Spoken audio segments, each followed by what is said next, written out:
जय श्री राधे कृष्ण। युद्ध में रावण का अंत होने के पश्चात जब लंका में युद्ध समाप्त हो जाता है तो रावण की पत्नी मंदोदरी के दिमाग में एक बात आती है कि आखिर ऐसा है कौन जिसने रावण का वध कर दिया। रावण अत्यंत शूरवीर था, प्रकांड विद्वान था, तीनों लोक में डंका बजता था, सभी देवताओं को उसने परास्त किया था, सभी डरते थे उससे। तो ऐसा कौन हो गया जिसने रावण का वध कर दिया। तो मंदोदरी की इच्छा हुई कि वो जाके उसे देखे। तो वह चली भगवान श्री राम से मिलने के लिए।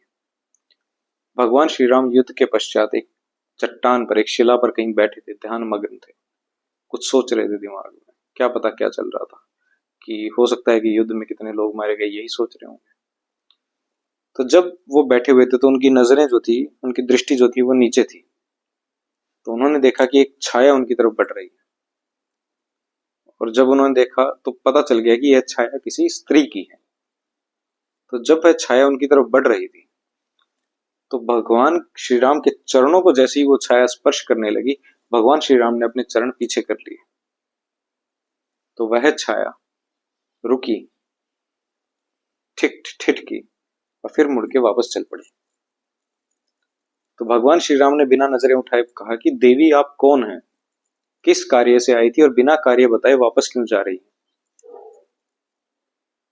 तो वह छाया रुकी, मुड़ी और उन्होंने बोला कि हे प्रभु, मैं तो रावण की पत्नी मंदोदरी हूं और मैं यह देखने आई थी कि ऐसे प्रकांड विद्वान और शूरवीर योद्धा को कौन मार सकता है और उसमें ऐसे क्या गुण हैं जो रावण में नहीं थे। और मुझे मेरा उत्तर मिल गया और अब मैं वापस जा रही हूं। तो भगवान श्री राम ने पूछा कि देवी, आपको मेरे बिना बोले आपका उत्तर कैसे मिल गया। तो मंदोदरी कहती है कि मैं जब आपकी तरफ बढ़ी और मेरी छाया आपके चरणों को स्पर्श करने वाली थी, आपने अपने चरण पीछे कर लिए। एक तरफ आप हैं, मर्यादा पुरुषोत्तम पत्नीव्रता भगवान श्री राम, और एक तरफ था रावण, जिसने शादीशुदा होने के बावजूद, विवाहित होने के बाद भी पराई स्त्री का हरण करके अपने घर पर लाने का महान पाप किया। तो फर्क, ये जो तुलना है, इससे आप दोनों के बीच का अंतर मुझे समझ में आ जाता है। तो मैं अब यहां से जाने में ही भलाई समझती हूँ, क्योंकि मुझे मेरा उत्तर मिल गया है। इस कहानी का प्रसंग यह है कि शूरवीर कोई भी हो सकता है, विद्वान कोई भी हो सकता है, किंतु उनके बीच का जो अंतर है, उनके बीच में जो कड़ियां हैं, जिनमें जो उन्हें अलग बनाती है, जोड़ती नहीं, अलग बनाती, उन कड़ियों का अध्ययन करने से, उस अंतर का अध्ययन करने से हमें पता चलता है कि एक सामान्य मनुष्य में और एक सिद्ध मनुष्य में, सिद्ध तपस्वी में, एक सिद्ध योगी में क्या फर्क होता है, क्या अंतर होता है।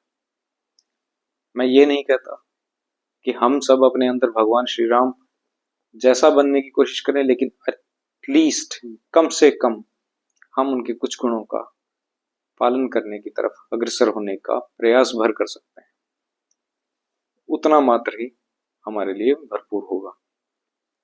मिलते हैं अगले कहानी में एक नई वीडियो के साथ। तब तक के लिए जय श्री राधे कृष्ण। मिलते हैं अगले वीडियो में एक नई कहानी के साथ। तब तक के लिए जय श्री राधे कृष्ण।